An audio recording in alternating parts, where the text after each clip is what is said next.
Universitas Muhammadiyah Sukabumi merupakan salah satu perguruan tinggi swasta di bawah naungan Amal Usaha Muhammadiyah. Dr. Sakti Alamsyah MPD dengan 8 fakultas dan 23 program studi. Salah satu program studi di Universitas Muhammadiyah Sukabumi adalah Administrasi Publik yang mempelajari pengelolaan administrasi secara spesifik, khususnya administrasi negara beserta berbagai unsur di dalamnya. Salah satu yang dipelajari dalam administrasi publik adalah tentang statistik sosial. Populasi menurut Sugiono adalah wilayah generalisasi suatu kelompok yang terdiri dari objek atau subjek yang mempunyai kualitas dan karakteristik tertentu yang ditetapkan oleh peneliti untuk dipelajari dan kemudian ditarik kesimpulan. Contoh, jika yang akan diteliti adalah kinerja staf Bank BCA Kantor Cabang Bandung, maka populasinya adalah sejumlah staf Bank BCA Kantor Cabang Bandung sejumlah 120 orang. Menurut Sugiono, sampel adalah bagian dari jumlah dan karakteristik yang dimiliki oleh populasi tersebut. Sampel yang diamati dari populasi tersebut harus betul-betul representatif atau mewakili populasi yang diteliti. Sampel sendiri memiliki dua karakteristik yang utama. Pertama adalah akurasi. Akurasi berarti sejauh mana sampel didapatkan tanpa adanya bias sampel. Yang kedua adalah presisi. Presisi berkaitan dengan ketepatan atau ketelitian. Presisi ini mengacu pada seberapa dekat taksiran sampel dengan karakteristik populasi. Selanjutnya, perbedaan populasi dan sampel. Perbedaan ini dapat dilihat dari 3 aspek. Yang pertama dilihat dari pengertian. Populasi merupakan keseluruhan objek yang diteliti, sementara sampel merupakan bagian dari populasi itu sendiri. Yang kedua dilihat dari fokus kerja. Populasi, fokus kerjanya adalah identifikasi karakteristik anggota populasi, sedangkan sampel adalah pendugaan atau generalisasi karakteristik yang sudah ditentukan melalui populasi. Dan yang terakhir dilihat dari proses pengumpulan data. Biasanya populasi dilakukan dengan menggunakan kegiatan sensus, sedangkan sampel dilakukan dengan kegiatan survei. Kapan populasi atau sampel harus digunakan? Menurut Ari Kunto, jika jumlah populasinya kurang dari 100 orang, maka sebaiknya sampel diambil secara keseluruhan atau gunakan populasi.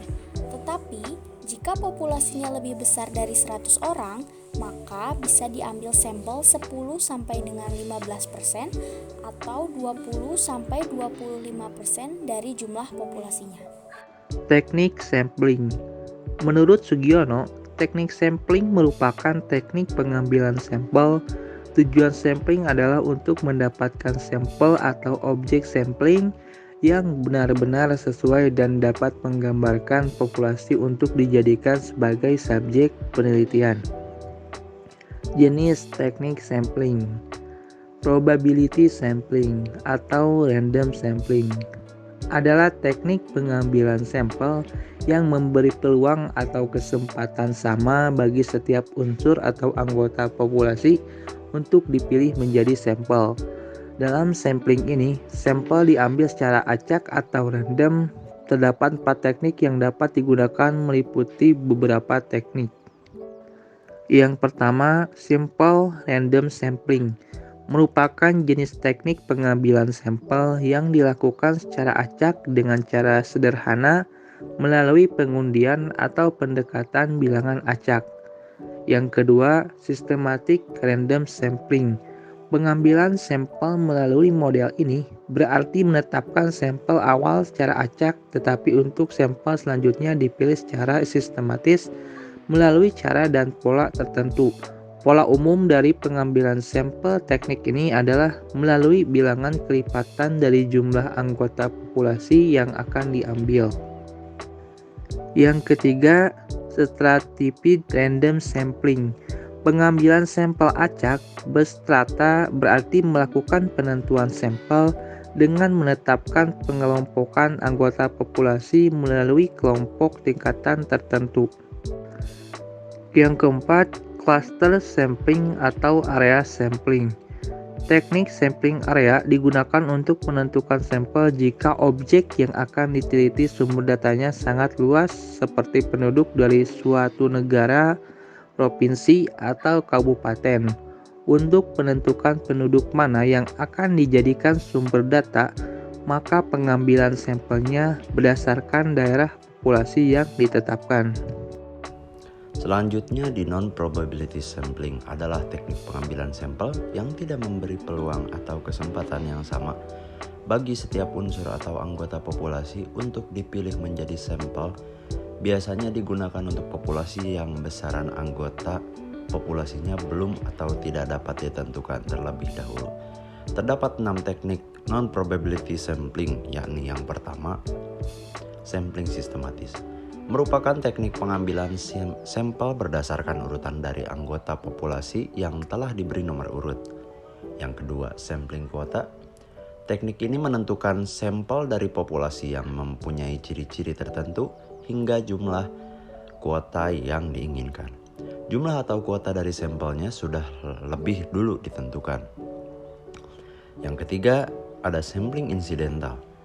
Adalah teknik penentuan sampel berdasarkan kebetulan, yakni siapa saja yang secara kebetulan atau insidental bertemu dengan peneliti dapat digunakan sebagai sampel jika dipandang orang tersebut dianggap cocok sebagai sumber data. Yang keempat adalah sampling purposive. Maksudnya, teknik penentuan sampel dengan pertimbangan tertentu. Contohnya, jika kita akan melakukan penelitian tentang kualitas makanan, maka sampel sumber datanya adalah seorang ahli makanan. Yang kelima adalah sampling jenuh. Merupakan teknik penentuan sampel bila semua anggota populasi digunakan sebagai sampel. Hal ini sering dilakukan jika jumlah populasi relatif sedikit. Yang terakhir adalah snowball sampling. Teknik pengambilan sampel ini digunakan melalui wawancara secara korespondensi. Artinya peneliti bisa meminta informasi dari sampel pertama untuk mendapatkan sampel berikutnya. Demikian seterusnya hingga akhirnya kebutuhan sampel terpenuhi. Langkah-langkah pengambilan sampel yaitu yang pertama menentukan target populasi, yang kedua mendaftar seluruh elemen unit populasi, yang ketiga menentukan sumber informasi, yang keempat menentukan jumlah anggota sampel yang akan diambil, yang kelima menentukan teknik sampling yang akan digunakan. Lalu manfaat dari teknik sampel ini apa sih? Yang pertama adalah penggunaan sampel dapat menghemat biaya waktu dan tenaga. Yang kedua, teknik sampling dapat menghasilkan penelitian yang lebih akurat dan mendalam. Yang ketiga, sampling yang tepat dapat mempermudah penelitian. Sekian, terima kasih.